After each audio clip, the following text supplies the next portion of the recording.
We're going to do 3 minutes from each of our panelists, and then we're going to take questions. We're going to let them interact with each other and then take questions from the audience. What we've had here in the last few days is a lot of knock your socks off technical ideas. But energy efficiency, it seems to me, is in a different category. The problem, it seems to me, is in implementation, not so much invention. Improved energy efficiency is on everybody's list, but at this rate, it'll be on everybody's list forever. Amory Lovins refers to efficiency as the lunch that's better than free. It's the lunch people pay you to eat. But part of this lunch is going uneaten. Why is energy efficiency so often number 11 on our top 10 list of things to get done? What is it going to take to move it up in the priorities? I'm not sure this is a financing problem. Right now you can borrow money pretty cheaply. And I'm not sure it's a technology problem. It seems to me that there's a gaggle of companies that are ready, willing, and able to sell and install a vast array of equipment that would markedly cut consumption, rationalize consumption. Further technology improvements are always possible, of course, and we'll get them. But a lot of them at this point seem marginal. There's so much you can gain from things already developed.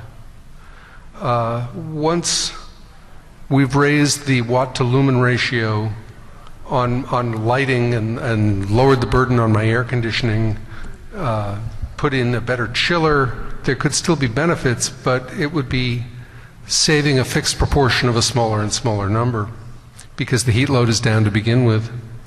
I work in a building in downtown Washington that recently got its LEED certification, but we've still got incandescent bulbs. Apparently the LEED certification only applied to the common areas of the building, and there's some disconnect between the landlord and the tenant. We are the tenant, but we've got some manager up in New York who's in charge of that. It doesn't say much for LEED. So I'm eager to hear from our panelists about what the possibilities are. We've got an able panel here to talk about technology, and I hope just to steer us into implementation as well. I'm not sure what your agendas say, but representing Enlightened today, we've got Rich Green, who's the Senior VP of Technology and Projects, filling in for Tushar Dave. We're going to start with Claire Johnson, the Chief of New Markets and Services at Next Step Living, and then Andy Baynes, Director of Business Development and Energy Efficiency at Nest Labs. He's brought a magic hockey puck with him. And then Rich, and then Steve Vassallo, General Partner at Foundation Capital. And we'll take about 3 minutes from each of them and then let them have at each other and let you have at them. So Claire, please begin. Good afternoon, everyone. Thank you for sticking with us for the final part of the ARPA-E conference. My name is Claire Broido Johnson. I'm the Chief of New Markets and Services at Next Step Living, and I'm actually really excited about being here today to share some information with you. Next Step Living is a 4-year-old Massachusetts energy efficiency company with almost 500 employees that provides efficiency improvements to over 20,000 customers a year. We're interested in the discussion about incubating new energy efficiency products and services with our scale and our customer access. Next Step Living creates interest in and action by homeowners. We enable innovation because we have customer access and we have scale. We're a conduit by which new technology gets into people's homes and becomes successful, and we think of ourselves as an important channel for new energy innovations, as evidenced by our data analytics technology that we're incorporating into future growth. Over the course of serving almost 30,000 customers, we've learned a lot about what has not worked well in the residential efficiency space. People talk about barriers all the time, so I'm going to skip past that part. What we do to address barriers is that we realize that people change their behavior when they understand why efficiency or solar is right or wrong for them. What we boil our success down to is interest and action. We can create interest in energy efficiency effectively, and we assist people in acting with the minimum of hassle. Why are we successful?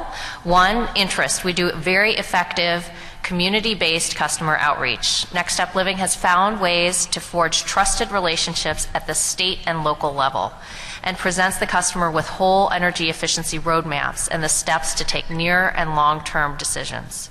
Because of this, we're able to execute at scale. Also on the interest side, we have a fantastic sales team that's able to provide kitchen table consulting for customers interested in upgrades beyond standard utility audits. On the action side, we provide excellent services at the home, and interestingly, 40% of our customers who perform audits do updated retrofit work. The standard average, just as a state of comparison, is this: in the state of Connecticut, the average conversion rate from initial audit to add-on work is 8%, and our conversion rate is on the order of 40%. We also provide excellent customer care and support to customers. The rebate processes can be very difficult. We handhold our customers throughout the process. So as we provide our services, we've developed data analytic tools to identify customers in geographies that have the most potential for energy improvements. The easiest way to think of it is we literally create color maps or heat maps that show which customers have the most potential for the most energy efficiency savings in given towns. With our data, we'll eventually be able to provide guaranteed savings, or a PPA for retrofit, that looks similar to solar PPAs.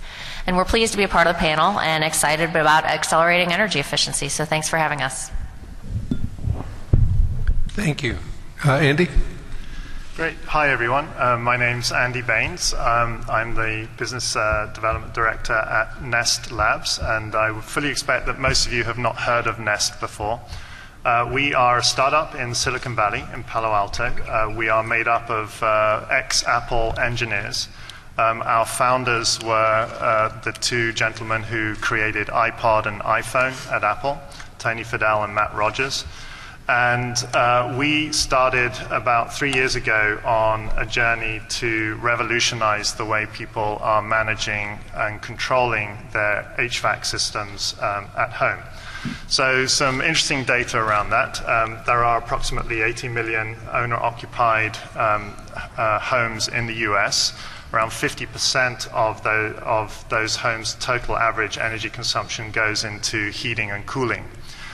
And so the opportunity there is absolutely huge, and it's an opportunity that so far has only been catered by technologies that are relying on very old architectural design, so very, very old board layouts, virtually no software intelligence, and certainly very little connectivity, whether it's Wi-Fi or Zigbee. So we have designed, developed, and launched the world's very first smart self-learning thermostat. It's a thermostat that essentially learns your behavior and programs itself, so there's no fiddling around in awkward controls to try and create 7-day schedules.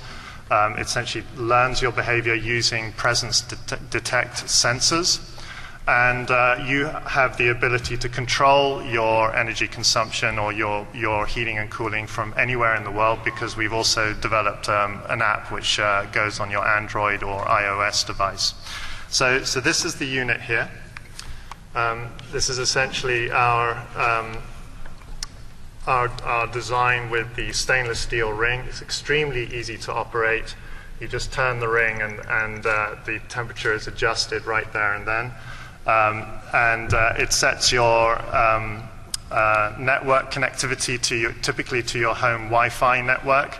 And from there, you are able to link up to any device, whether it's your iPhone or your Android phone, as well as control your schedule.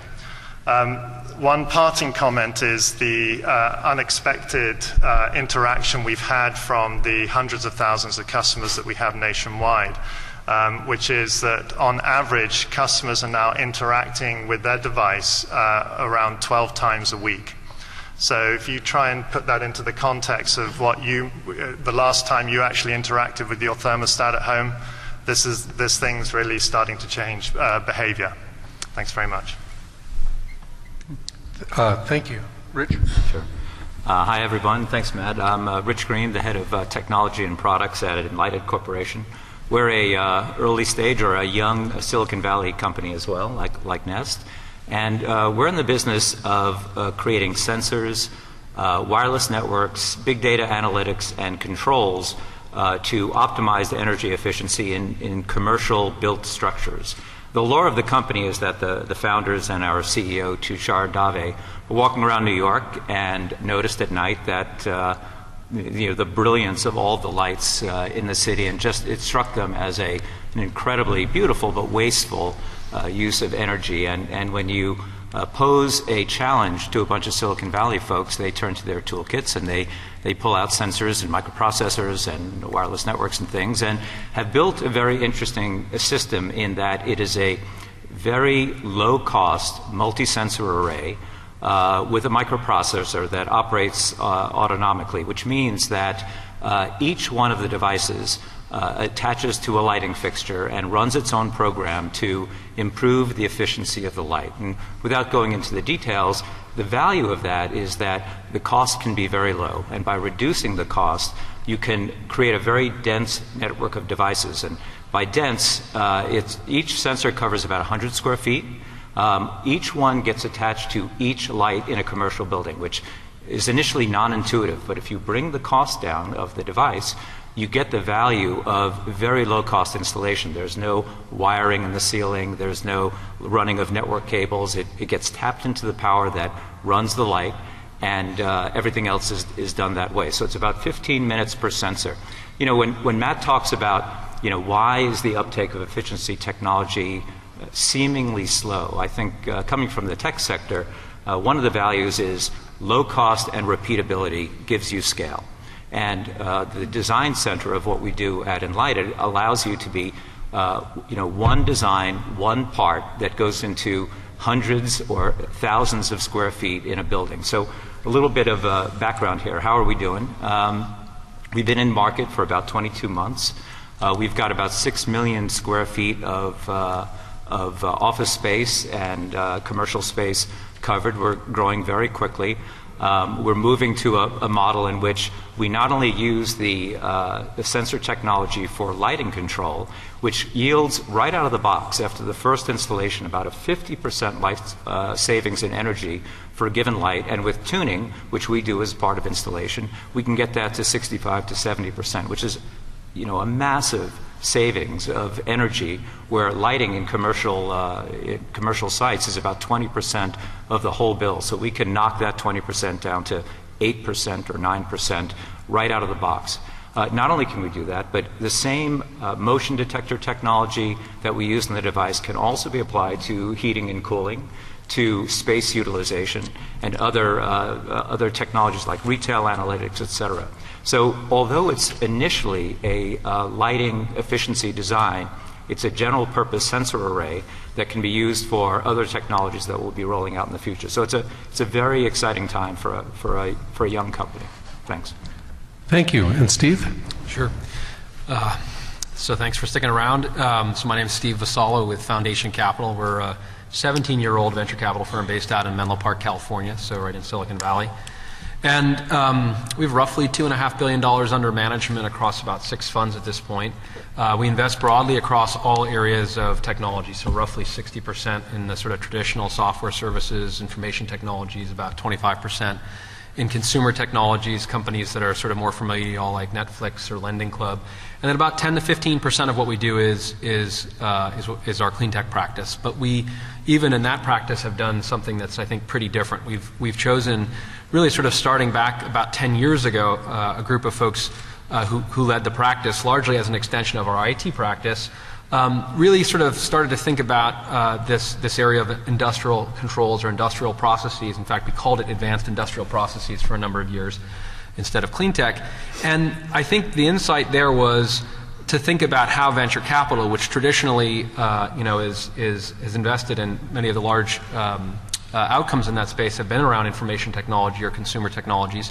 How can venture capital have the greatest impact in these industries? And we very quickly came to the conclusion that energy efficiency and advanced forms of conservation were the best way we could deploy capital. It was sort of the maximum impact for the dollars invested. And I think we've been very fortunate in terms of only having made about 13 or 14 investments so far. We've chosen, I think, some companies that have proven to be leaders in their field. So we were one of the early investors in Enernoc, now a 5-year-old public company based in Boston, one of the pioneers of third-party demand response. Silver Spring Networks, which is a networking infrastructure company for the grid, sort of the lowest layer of the stack, if you will, really sort of innovating with respect to sensing. eMeter, now part of Siemens, Control4, which is integrating many of the technologies for users in their homes to sort of integrate comfort, convenience, and energy efficiency. AutoGrid, which some of you might have seen downstairs, it's a sort of big data for the grid, next generation demand response company. Sentient Energy, sort of entrepreneur who spent time at Oak Ridge National Labs, so lots of ties to labs and universities, and a number of other companies sitting behind those. But I think what you'll see is we took a different approach there, and I think it speaks to some of the things that you'll hear on the panel and have heard from folks, which are focused around quick implementation, around capital efficiency, around ability to sort of be economic, if you will, without subsidies, or that the subsidies are a bonus as opposed to a requirement. And that's sort of been some of the tenets of our practice at Foundation Capital. Thank you. Let me ask first if anyone on the panel wants to jump on any of his fellow panel mates, and if not, I'll toss out some questions. Well, let me start with Steve, because I think you, Steve Vassallo, because I think you may have a broader base of experience here. How does the degree of saturation in the market saturation in the energy efficiency companies you have backed compare to the degree of market separation in other startup fields? Essentially, they're all still plowing through virgin territory, aren't they? Yeah, so you're saying in terms of how competitive are the markets right now? And yes, and are they competing with each other, or rather are they out there looking for new customers because the field of untapped resources, untapped customers is so vast that they don't have to worry about capturing market share from the other startups? It's a good question. I think, so I'm constantly stunned every time we meet a new company to discover some very large niche in energy efficiency, because you know, if you think about just energy infrastructure, it's an enormous market, and I think about sort of the investments that will be made over the next 50 years. We think energy efficiency can be a third of, you know, the energy infrastructure that needs to go on the ground. So, you know, I'll run into companies that are only focused on dairy or only focused on, you know, a narrow industrial sector, and yet those are very large markets. I think in general, and I think maybe what's underlying your question is, most of the young companies are throttled by the pace of the market, of the adoption of, you know, of the customer base, whether it's utilities or large enterprises or commercial industrial customers. And unless those customers are, you know, are really buying this stuff with some velocity, it's hard to support a lot of startups. It's hard to support a lot of companies. And so that's what I think makes it, you know, sort of feel like there are so many little companies working in virgin territory. Claire, I don't know if this is good news or bad news. You said that you have a conversion rate of about 40%. In other words, you find some trained inspector, you get him in a car, he gets out there, he pokes around in the attic, he looks in the basement, decides what ought to be done, and then 40% actually do something after that? 60% don't? It's a little different than that. So a customer typically in our market space, which is right now Massachusetts and Connecticut and hopefully soon to be Maryland, but we would do a very heavily subsidized audit on their house, which includes a blower door test, combustion safety testing, instant savings measures, which includes screwing in light bulbs, low flow shower heads, things like that. 100% of that is subsidized in Massachusetts, and 75% of that is subsidized in Connecticut. The Connecticut conversion rate from that sort of work, and Connecticut includes air sealing, to additional work including insulation, HVAC, solar, windows, other larger capital items, is only 8% in Connecticut, whereas it's 40% at Next Step Living. Is this some quirk of flinty New Englanders I don't understand, or is there a difference between Connecticut and Massachusetts? Well, I mean, Massachusetts writ large has a conversion rate of somewhere around 15-20%, whereas ours is much higher. And I guess your underlying question is, why are not more people doing this? Yes, because presumably it's 40% when 40% are doing what the analysis says they ought to do, and 60% are not. That's right. And that's because it's not free. It's not free, but presumably if you're telling them to do it, it's because an accountant would say it's worth it, but a homeowner says it isn't. Or the homeowner is spending his money on other things. Yeah. And how do we fix that? Well, I mean, our attempt, and the reason our conversion rate's higher, is that we offer and provide really good customer care. The rebate programs are really incredibly complicated. Financing structures are very complicated. We're trying to make them simpler, and we're hand-holding our customers through the process. So we do 800 Massachusetts heat loan projects a year with different customers. But it remains, there's a ton of room for improvement. Right. Absolutely. And Andy, you've got 80 million potential customers. My parents moved into their house in 1963. They did convert from oil heat to gas heat, but they do have a clock thermostat. It's got actual hands that, it's not digital. And that's what they've stuck with. How many houses are you in, and what do you think the size of your market is? So we know that our device is compatible with around 95% of the installed HVAC systems in the nation today. So, yeah. And how's it going? It's going extremely well. We've been shipping for 14 months now. We were at a point where we had presence in each of the 50 states after 4 months. We've surpassed all of our original first-year estimates of sell-in, so it's been tremendous. But you're a long way from running out of market. Yeah, absolutely. The ceiling is very high. Right. There's still a lot of thermostats on the wall that are not being programmed correctly, or at all. Right. Or at all. There have been plenty of studies that have shown that even the latest and greatest thermostat technology is not engaging customers to the point where they can really set up the schedule in a meaningful way. The latest one was done by the Fraunhofer Institute, and they showed that around 70-80% of the thermostats in their study were actually just being overridden, so they were going into a 72-degree setback temperature hold, and so any program schedule was essentially being overridden. And you retail for what, $250 or something? $250, yeah. Which is a premium over an ordinary Home Depot off-the-shelf thermostat. Yes, absolutely. So it's just like cell phone markets. You can find phones out there that are for free, and that there are plenty of volume phones out there that are at the sort of the $10, $20 range, and you'll see that with thermostats as well. But if you're looking for something that's designed with the same care and attention both in the hardware and the software as an Apple product. Right, but you figure your payback period is obviously depending on where in the country it's installed, but it's measured in months, not years, or? That's right. So if you look at a 2,000 square foot home in California, you could essentially expect to pay back that cost in about 6 to 9 months. Okay. And Rich, how is penetration in the commercial market? Is it stronger in places like New York, where we're up to 22 cents a kilowatt hour? Where does this work? Where does this not work? Well, certainly there is a correlation to energy costs. Where it's higher, it's an easier sell because the break-even time is reduced. But we're seeing a fairly uniform blanket across country. We're focusing right now on the West Coast and the East Coast, and it's a very target-rich environment. We don't lose many sales. It's an issue of coverage. We took the approach, and I think it was the prudent one, of beginning with a direct sales force and going after Global 2000 or Fortune 500 companies, where you win a design win, and there's a lot of opportunity for continuous sales into those large areas.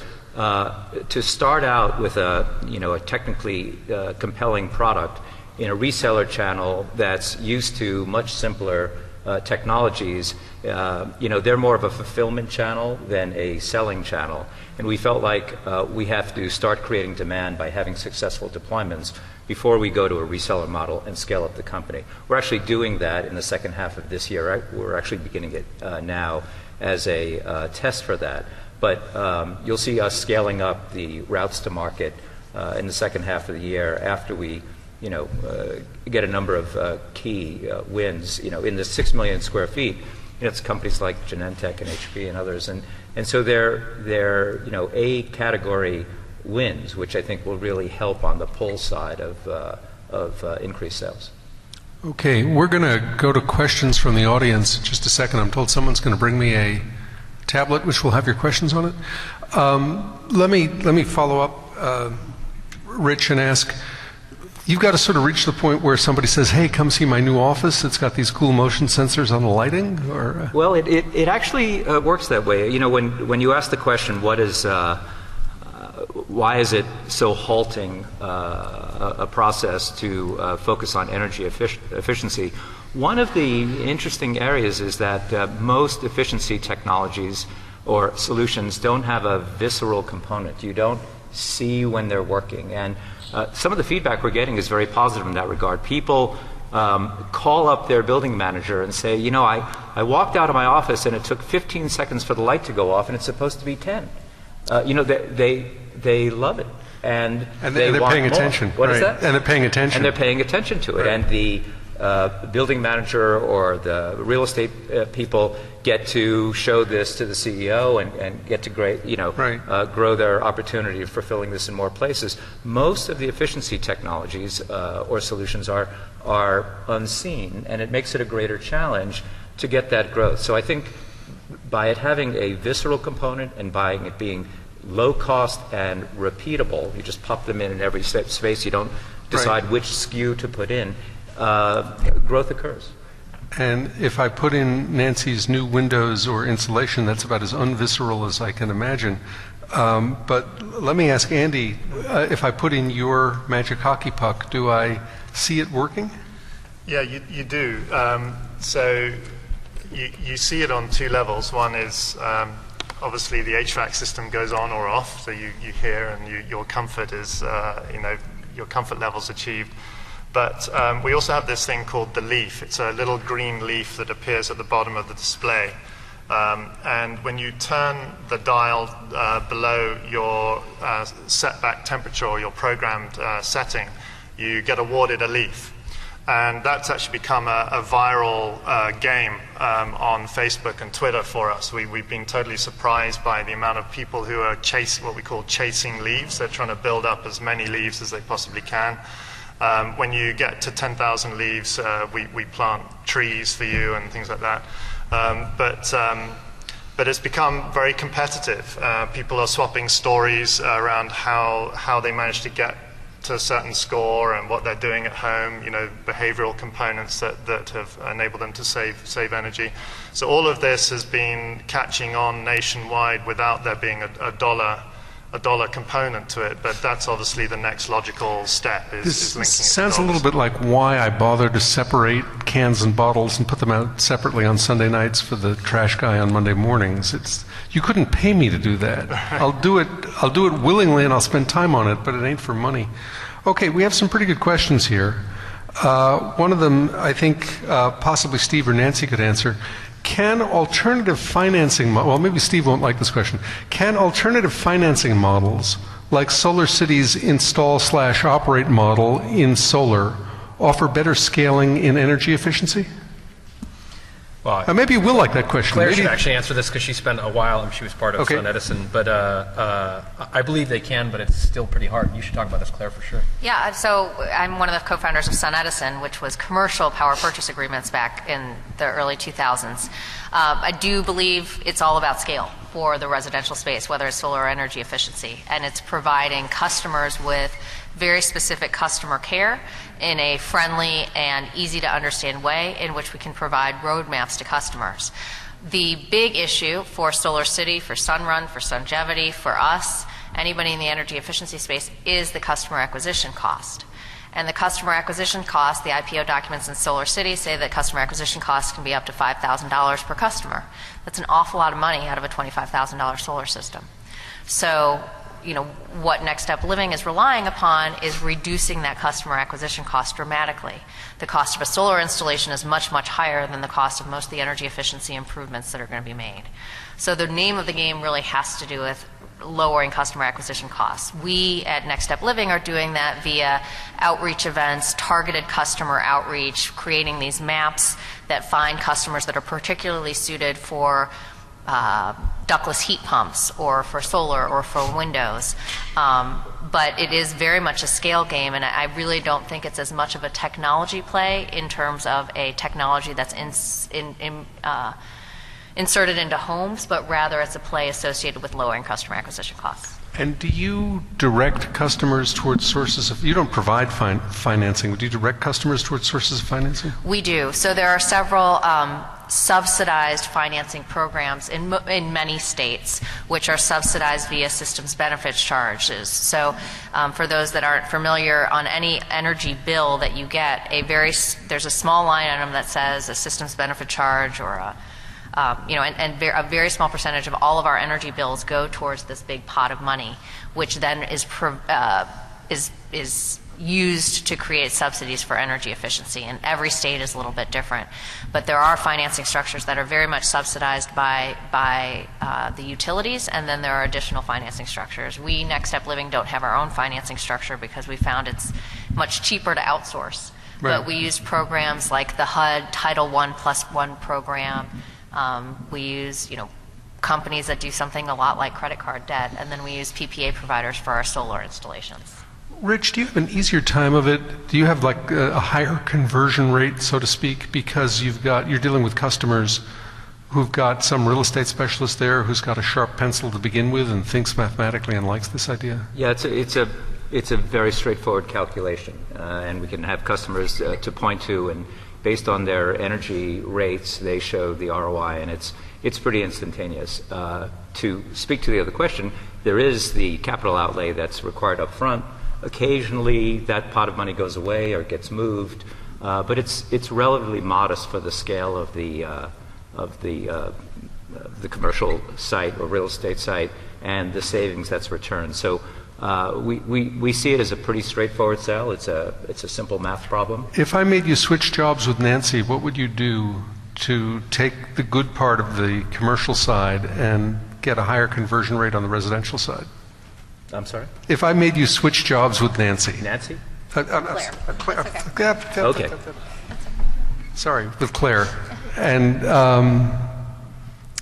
wanted you to get the same kind of conversion rate success that you got on the commercial side with the residential side. Right.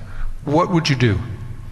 Well, I would question whether that's a prudent switch of roles, and for the following reason. As I said earlier, lots of lessons from at Nokia. We built 1 million mobile phones a day. That kind of scale is very compelling. The thing about the model that we're pursuing is its repeatability and simplicity. That there's a basic handful of light designs, and you build a part that fits in all of them, and you're done. 10 minutes for an electrician, and it's powering up. The residential challenge is one of repeatability. That no two are exactly the same, and there's a wide variance therein. I think the Nest folks, and I have the product, by the way, I think it's great, and I have a lot of leaves, by the way. I didn't know there was a game, I just have a lot of leaves. But the Nest folks, I think, have done a good job in addressing a spot where repeatability is accessible. But once you go into the structure of the building, it becomes a consultative sale, and for a small company like ours, repeatability is much more of the goal. So I would say we would take a pass on that. That's not our space. Matthew, I'd make yes, one more comment. So I guess in the early days of when we started investing in companies focused in these markets, we very much took this question of sort of is there an economic value proposition, because I think there were residential DR providers at the time when we invested in Enernoc, and this notion of it being more of an emotional sale in the early days of clean tech, being focused on dark green consumers, if you will, that's 10 to 15% of the overall market. And in the commercial industrial space, if you could come in and say you're going to have a payback period of 18 to 24 months, the CFO is going to say yes. Mm-hmm. It's a no-brainer. And so we focused on companies, startups that were addressing customers for whom there was no emotional sale required. It was very much an economic sale. The other comment I would make around the financing piece, because it's one thing that is a bit of a stick in the spoke for energy efficiency financing alternatives. I think this will evolve over time, but in the commercial or enterprise space, if your customers have leases for 10, 15, 20 years, you can finance some of these things because that's roughly in line with probably the usable life of these products. In the residential space, it's the average holding period of a home is 6 to 7 years. If you're trying to do something that's over a 20-year or 25-year period, like a sun-run solar PPA, you've got to assume the transition. And as soon as there's something inside of somebody's house, a water heater or a pump or something like that, the notion of ripping it out in the event that they don't want to take over that contract is of limited value. And so I think this notion of the fixturing associated with it and the length of the holding periods, if you will, the leases, really does matter. So pay attention to the market you're addressing, because some are more attractive than others. And this gets us to a related question which a couple of people in the audience have raised, which is you may be dealing with a tenant-landlord problem. I doubt that Andy has sold many $250 thermostats to renters. There are commercial places in which, or maybe there are not, in which the electric bill is paid by one party and the tenant the tenant may or may not be paying the electric bill and may or may not be willing to invest in it. And I'm sure, Claire, that you're dealing mostly with homeowners, not with renters. So the 80 million homes in the United States, most of those, 60%, 55% are owner-occupied? Those that aren't are sort of lost to you, right? Those are owner-occupied, so if you include the rented, it goes up to about 110 million homes. Yeah. Are there any good strategies for dealing, for instance, with the situation in my office building downtown where the landlord and the tenant split have divided incentives because the building is not owner-occupied? Well, we make those sales all the time. Ultimately, someone is paying. And whether it's the occupier or the building owner, if those are two parties instead of one, we speak with the building owner. Ultimately, whoever is paying the bill wants to see it reduced. And our sales are relatively unhindered as to whether it's owner-occupied or owned by somebody else. The quick pencil calculation is sufficiently straightforward that there's a savings ultimately to be garnered in that mix of individuals, and so it doesn't really affect the speed or value of the set. From an engineering standpoint, it doesn't make any difference. I would say it's a little easier in lighting rather than other parts of energy efficiency, because there are certain light bulbs with certain wattages that are run a certain number of hours a day, so you can easily figure out how many kilowatt hours are being saved. It's a much harder sell, particularly in the commercial space, if there is this agency problem. And in fact, that's why I'm in the residential, not the commercial, to be honest. I think the commercial energy efficiency space is incredibly complicated because of three diametrically opposed things. Number one, it is very cheap to get financing on your own right now, as Matt said at the very beginning. Number two, most commercial owners stay in their buildings for a 5 to 7 year period. And number three, they've mostly done the low-hanging fruit. So the only thing that's left are the HVAC units that have a 12-year payback. And those three things make it very, very hard for commercial energy efficiency to take off at scale. Let me ask a related question about the role of utilities, electric utilities, gas utilities. They already, by definition, have a relationship with all the people they serve. In some places, they play in the space. In other jurisdictions, they don't. What are as private sector people, your relative advantages over your friendly neighborhood electric and gas company in getting the homeowner, the building owner, the renter motivated? Well, for us, it's more of a partnership. There are areas that offer rebates for commercial structures that have managed and sensor-based and managed systems. And so we've done pilots in partnership with the building owner or building occupant and the utility company to essentially get an authorized report that states the savings that we generate. That report can be used at many other of the sites served by that power company, and they will receive the rebate with the installation of our system. So it compresses the ROI, which is a positive thing for us. That's the extent of the relationship, but it's a wonderful one. We have succeeded in selling with or without rebates, but rebates certainly are a handy thing to compress the ROI period. And it's not some utility affiliate itself that comes into a commercial property and says, well, I can save you money over there and over here and over here? No, they have a third party do the audit of the efficiency realized, and based on that, they will issue a report and couple it with a rebate for successive sales. And Claire, there are places where the utility will do the audit you're talking about, right? It's utility funded through this system benefit charge, but typically the contractors that go do the work are separate from the utility. In Massachusetts and Connecticut. That's right. But there are jurisdictions in which a utility itself will do that, right? I believe so, yeah. And what is the advantage of having a third party do it? Well, I mean, it depends on who is staffed at the utility to do the work. I mean, and in terms of program administrators, that's very different from state to state as well. The utility is the program administrator itself in Connecticut. And Connecticut United Illuminating, a plug for United Illuminating, it serves a small percentage of Connecticut's load, but has been a fantastic partner from a utility perspective. They allow on-bill repayment for financing. So along with your typical energy bill, there's a line item that says your loan payment is X amount. And they've done a very, very good job of trying to promote energy efficiency.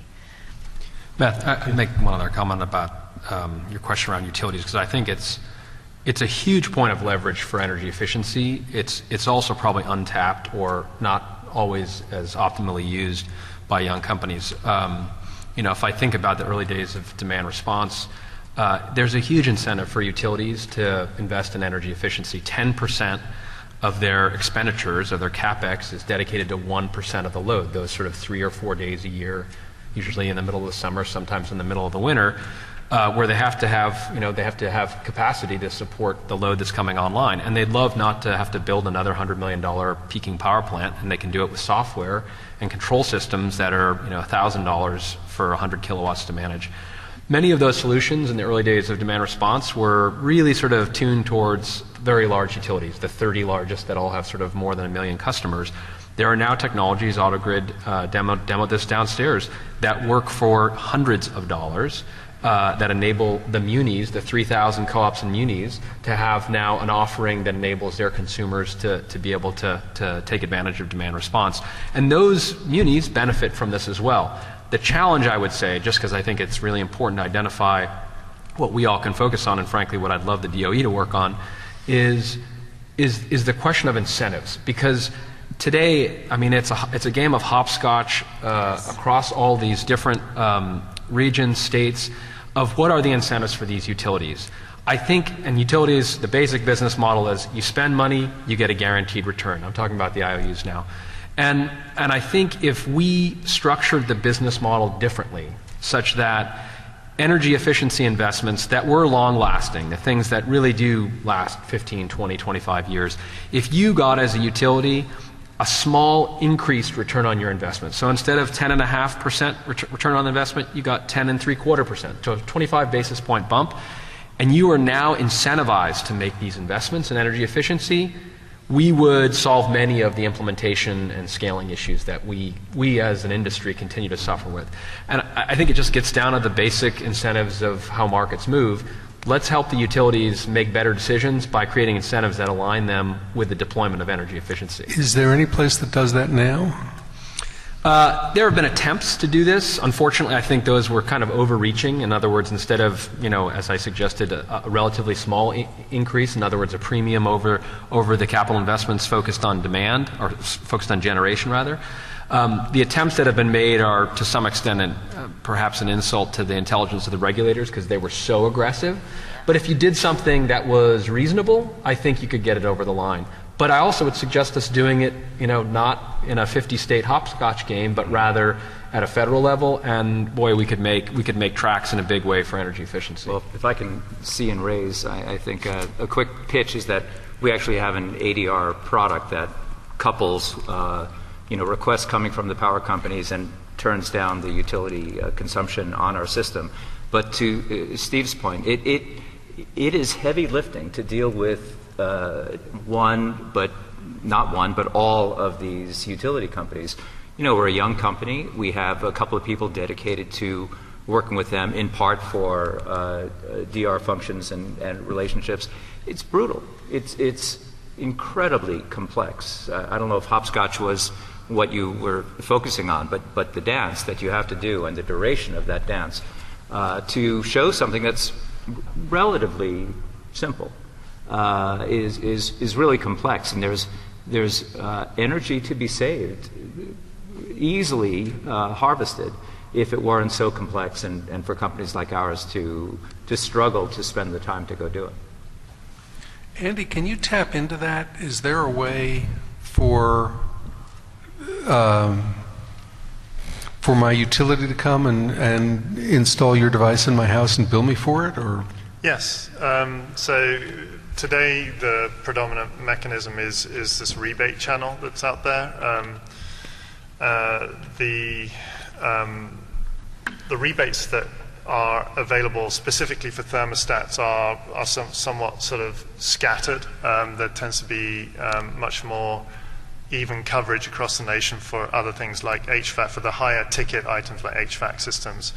But actually you stand to, this is the low-hanging fruit, you know, your smart learning thermostat is actually going to, in terms of bang for your buck, going to give you a lot more than replacing, you know, a whole HVAC system. But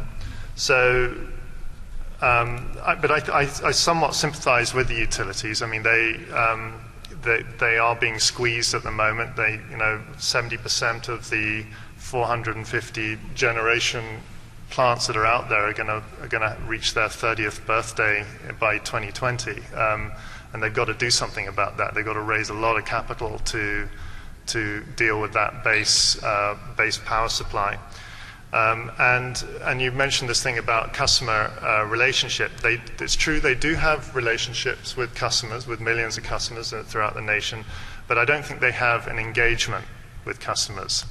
And so it's quite difficult for them to introduce things like DR programs directly, or time of use pricing, or new technologies when there isn't that sense of engagement and trust with customers. So there are certainly companies out there that I think form really useful bridge points for those utilities. Yeah. Claire, you look like you had something you wanted to add to that. No? Okay. What do you see going forward? I sense that the part of the motivation for energy savings, again, is not money, it's environmental responsibility. But for the same reason that I will separate my cans and bottles from my other trash. That doesn't save me any money at all. But I sense that environmental consciousness comes in waves. Maybe events like Sandy and Nemo will turn this around. I'm showing my East Coast bias here, but maybe the drought in the Midwest will turn this around. Maybe, as Secretary Chu said a few minutes ago, between dirty jokes, that the sense of climate change will re-engage us. What do you see going forward? Are younger people better adopters of this stuff? Is the mood moving with you or against you? Look, I mean, I said it was 10 to 15% of folks will buy products if they are green. The dark side of that is 85% of people will not. And so if you're going to focus on the 10 to 15%, I think you're going to be relegated to a small market that lives in and dies in these waves. And I just would caution young companies from doing that. I think you've got to have same or better performance, same or better price, and you happen to be green. So I think my meta answer to your question is, I think we're seeing just mainstream products that are better, things like the Nest thermostat that are just like, I want that, I want it, and it happens to be green. And so I think that's got to be baked into your products from the beginning. Yeah, I'd have to agree, especially in the commercial segment. There's no lusting. It's either top line improvement or bottom line improvement. It ultimately has to shake out at the bottom line. And there are certainly companies who have energy czars and others who do understand the greater good of the solutions that we provide, but that is only fulfilled if there is a financial argument to be made that's converted to ROI time periods.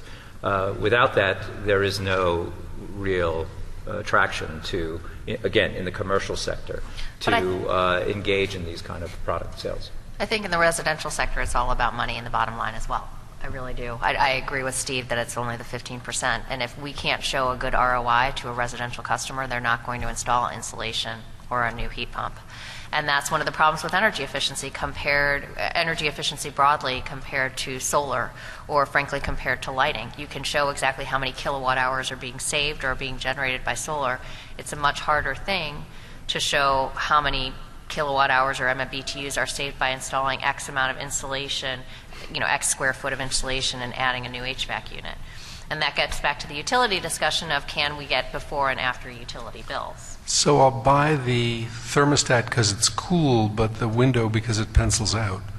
Right. We have a actually related question from someone in the audience. If the which I've just lost here. If another problem is if the purchaser wants a guarantee of savings, the installer, provider, consultant can't provide it because the installer can't be sure of the usage of energy systems in the customer's facility. Can any of the panelists comment on the split incentive? Is there anything out there that addresses, that reassures the buyer, whether that's the landlord or the tenant?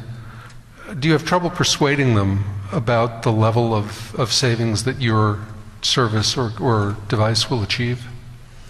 There are hundreds, if not thousands, of computer programs and models that help to estimate energy savings because of different actions taken in a home or in a commercial building. But they are all just models. So it is very hard to show what energy savings are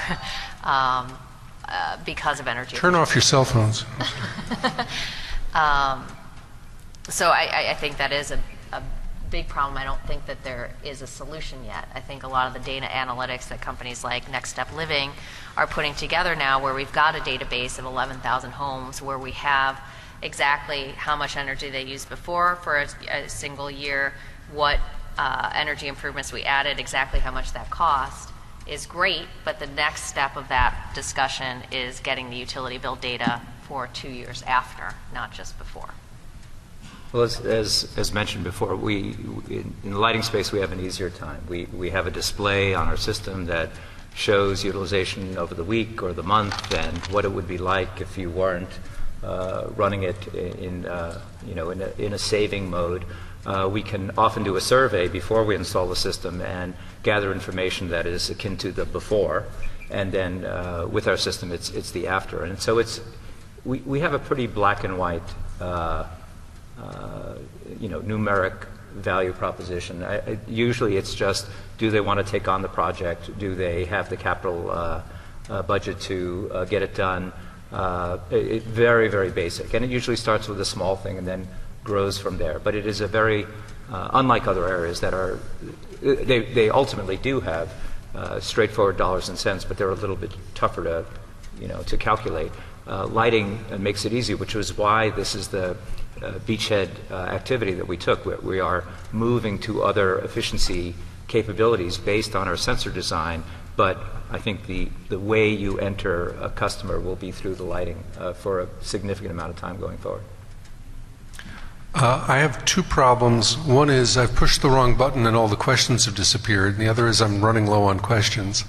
Let me ask a different question, though. In some clean tech areas, electric cars leap to mind. People are interested, but they think, well, this is like an early PC. I'm not going to buy it now. I'll wait a few years and see what happens. If everybody collectively makes that decision, then we don't develop a mass market. Does that exist in home solar, in windows, in other energy saving or energy producing devices that I could install in a business or a home? I think it has a big impact on the question of whether you can finance these things. So, in order to get a U.S. bank or J.P. Morgan Chase, they have to believe that this asset that they may be owning is going to be around in 20 years. So I think it has an impact on the bankability, if you will. But I think from the consumer's perspective, as long as they feel like you're behind it, I mean, it gets back to this sort of, are you promising something that you can deliver? We see this with Sunrun. We've got 30,000 customers now, and we're saving them 10 to 15% out of the box in their first month. They see it, and the contracts, are sort of forcing us, if you will, to be the performance provider, as opposed to the alternative, which is they buy something on their roof, maybe they spent $30,000 or $40 or $50, and they have no idea if it's working or not. And so what we like about those models is it actually puts the onus on the third-party entity, the startup in this case, or the provider, to make sure that these systems are performing as advertised. I have a question here that's specifically directed to Claire, but I think that it would also fit for Rich and Andy, which is, how do you reach and inform potential customers? I think for Andy it might be word of mouth, buzz. Although people might buy that thing for buzz. They won't buy new windows or insulation for buzz. But let me start with Claire and ask that question. Sure. It's, the type of customer outreach we do is very targeted and community-based. So we do on the order of 270 events a quarter. We go to neighborhood associations, we go to church groups, community colleges, school groups, and we do a lot of canvassing. And we look at customers, so we look at what type of heating they use. If it's their fuel oil and there's a small community or a subdivision that's all fuel oil, let's go talk to those folks and see if they're interested in putting in ductless heat pumps. So it's a very, it's almost like a campaign, a political campaign, and we've actually just recently hired some folks from the Obama administration to help with that. It's a lot of grassroots getting in and becoming very efficient. It's institutional partnerships with companies like Lowe's, where we go and offer free or very subsidized rebates to customers that walk into Lowe's. It's a variety of different outlets, and that's how we get our customers. We're running low on time, but let me ask Rich if he wants to add to that. Well, we can do the calculation of areas where there are high energy rates, coupled with companies that seem to be early adopters, coupled with companies that have large amounts of office space. They may have an energy czar, a point of contact. So we can do sort of the fake big data thing to figure out how to make contact and who are likely to be buyers. And that's been quite effective to pick off the ones before the chasm. And then, crossing that is something we're in the midst of doing now as a result of having the success of these early adopters. We can now leverage off of those successful deployments. Well, thank you. I want to thank all the panelists. I want to remind everybody in the room that there's a ending session in the main hall beginning momentarily. And let's have a round of applause for our panelists.